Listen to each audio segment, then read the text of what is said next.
Théorème de Pythagore et de Thalès. Sur la figure ci-après, qui n'est pas à l'échelle, on a représenté le trajet de la course que doit faire Oscar, avec des flèches. Dans le triangle DLA rectangle en L, le point J appartient au segment DA, le point K appartient au segment DL. D'accord. Donc les points sont alignés. Et le point K, donc là j'ai des données, voyons voir ce dont il est question ici pour les questions. Montrer que la longueur DK est égale à 480 mètres. J'identifie déjà la longueur DK. La longueur DK, c'est celle-ci. Je la marque en bleu. Je sais que DL, donc de D à L, c'est 600. Et je sais que de K à L, c'est 120. Il suffit de faire une soustraction. Donc DK en bleu, la longueur DK, c'est la longueur rouge, c'est-à-dire de D jusqu'à L.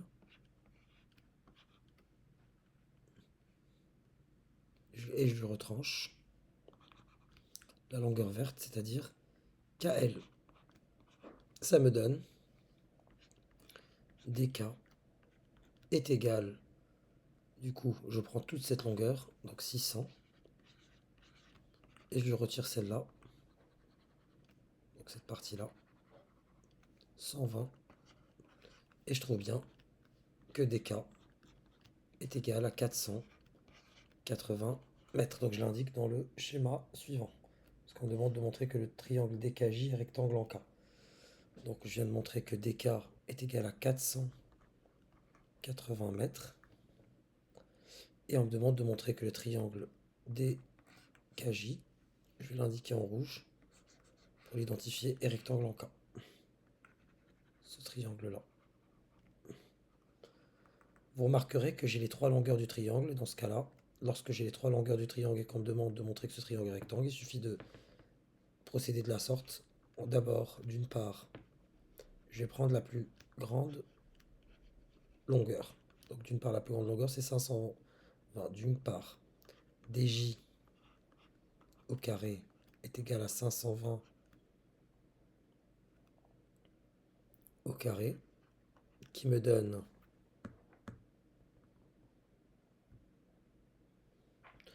270 400. D'autre part, je vais prendre les deux autres côtés, à savoir 480 et 200. Donc d'autre part, KD au carré plus KJ au carré, c'est-à-dire 480 au carré plus 200 au carré. On va taper ça à la calculatrice également pour trouver. La même chose, 270 400. Ainsi, DJ au carré, donc le plus grand côté du triangle, élevé au carré est égal à la somme des carrés des deux autres côtés. Donc, d'après la réciproque,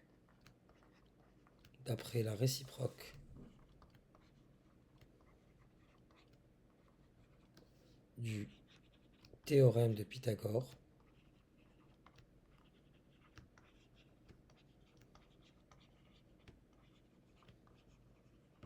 le triangle DKJ est rectangle en K. Voilà pour toute la rédaction. Donc on a affaire à un triangle rectangle, information que j'ajoute au prochain schéma. Donc là je sais que c'est 480. Je sais également que là il y a un angle droit. Je remarque également qu'ici il y a également un angle droit. Donc quand on me demande de montrer que KJ, que je vais indiquer en rouge,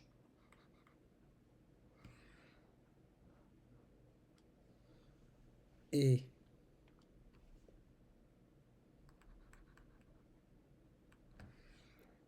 LA, quand on me demande de montrer qu'elles sont parallèles, elles sont tout simplement parallèles parce qu'elles sont perpendiculaires à la même droite. à savoir la droite AD, LD, pardon.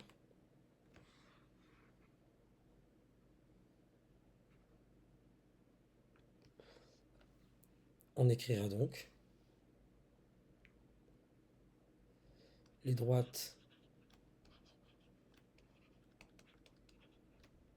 KJ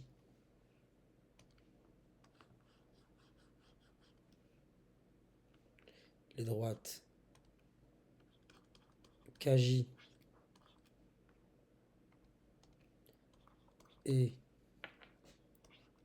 LA sont parallèles,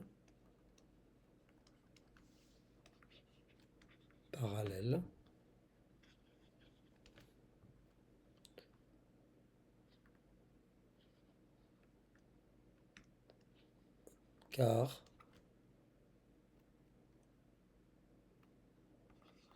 elles sont perpendiculaires à la même droite. Ici, la droite LD que j'ai indiquée en vert. Vraiment, phrase à apprendre par cœur pour le brevet. Le jour J. Question très classique. Vous avez un angle droit ici et là, donc forcément, mais représentez-vous la situation comme en sixième. Vous avez une droite ici, une autre droite là. Il y a une troisième que je vais indiquer en rouge.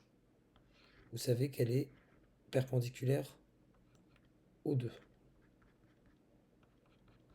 Alors on conclut, puisque ces deux droites sont perpendiculaires à la même droite, la droite rouge, elles sont donc parallèles. Donc là j'ai un angle droit, et ici je sais que c'est 480, et on m'indique montrer que le segment DA mesure 650 mètres. Donc le segment DA c'est de là à là. Là je vois clairement que j'ai une configuration Thalès avec un petit triangle ici, et le grand I là. Donc je pense au théorème de Thalès. Je vais d'abord présenter mes conditions. Premièrement, on a bien que les droites LK et AJ, si je les prolonge, elles sont 50 en D. Première condition validée. Les droites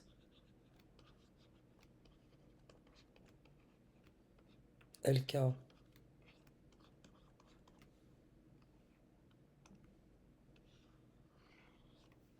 elle est là la droite LK, si je la prolonge, et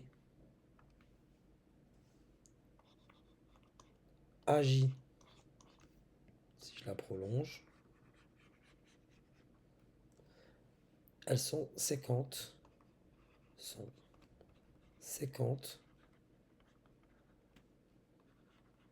en D. 150 en D. Première condition vérifiée. Deuxième condition, le parallélisme. On a bien montré que les droites, puisque les droites KJ et LA étaient perpendiculaires à la même droite, les droites KJ et LA sont parallèles. Question précédente. Les droites KJ et LA sont parallèles. Voilà que les conditions sont vérifiées. Je peux donc appliquer mon théorème de Thalès. Donc d'après le théorème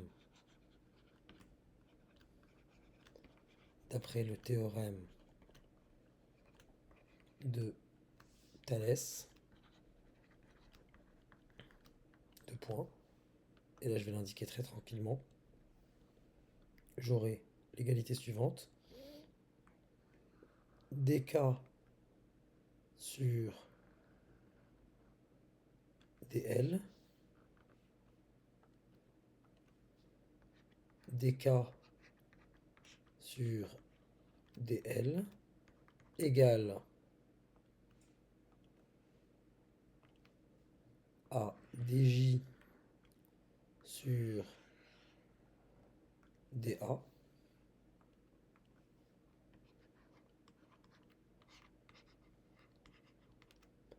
qui est égal à un rapport qui m'intéresse moins, donc c'est kj sur dA. kj sur dA. Enfin, kj, pardon, sur L. Excusez-moi, j'ai confondu. C'est LA ici. kj sur LA. C'est mon D 50 en D. Je me corrige sur LA. Voilà. Donc, là, je remplace. DK, c'est 480. Sur DL, c'est 600. Égal à DJ. Donc DJ, c'est 520. Sur DA que je cherche. Ce rapport, entre guillemets, là, il me sert pas à grand chose. Donc là, j'effectue un produit en croix. Je cherche DA, donc 520 fois 600 divisé par 480 va me donner mon DA. Donc DA égale 520 fois 600 divisé par 480. En tapant ça à la calculatrice, j'obtiens bien 650 mètres. Question suivante. Donc là, je viens de dire que c'était 650 mètres pour la longueur DA. Donc de DA à c'est 650 mètres. Là, je sais que c'est 480. Et je sais que de DA à tout ça, c'est 680 mètres. 650 ou 680? 650, pardon. 650 mètres. Naturellement donc, on va calculer le parcours ensemble. DKJA, ce qui est fléché en gros. D'abord, j'ai 480, donc j'écris donc DKJA, si je l'écris comme ça serait du DK plus KJ plus JA. DK, c'est 480. KJ, c'est 200. Et JA, soyons un peu logiques, de D jusqu'à A, c'est 650. Et moi, ce qui m'intéresse, c'est uniquement cette tranche-là. Si je suis uniquement intéressé par cette tranche-là, je dois retirer le 520, tout ça. Voilà, pour connaître ici, je dois retirer le 520 ou 650. Donc 650 moins 520, on peut quand même le faire de tête. Ça me donne du 130. Pour obtenir à la fin du 330, ça me fait du 810 mètres. Question 6. Un photographe place une caméra au point D. Afin de filmer l'ensemble de la course sans bouger la caméra, l'angle LDA doit être inférieur à 25 degrés. Donc là, on nous demande de nous intéresser à la mesure de cet angle-là. Et c'est au choix. On va utiliser le classique, le cosinus. Donc on connaît les formules SO, K, TOA. Je vais utiliser le K parce que c'est le cosinus qu'on découvre dès la classe de quatrième. Donc cosinus de l'angle LDA est égal à l'adjacent sur l'hypoténuse. Donc là, j'ai mon angle. Son adjacent, c'est DJ. Adjacent. Pardon. Son adjacent, c'est DK. DJ, c'est l'hypoténuse. Et le côté opposé ne m'intéresse pas ici parce que j'ai choisi le cosinus. Donc ça me donne l'adjacent d'abord sur l'hypoténuse. Donc j'écris d'abord avec des lettres. Donc DK sur DJ, soit cosinus de LDA est égal à, donc DK est égal à 480 sur 520, et donc l'angle LDA est égal à cos moins 1 ou arcos, c'est comme vous voulez, de 480, donc de 48 sur 52. Bon, écrivez-le comme ça si vous n'êtes pas sûr. Qui est environ égal à 22,6 degrés. Donc on est bien inférieur à 25 degrés, on pourra filmer l'ensemble de la course. Est-ce le cas? Il ne faut pas oublier de dire oui pour avoir tous les points.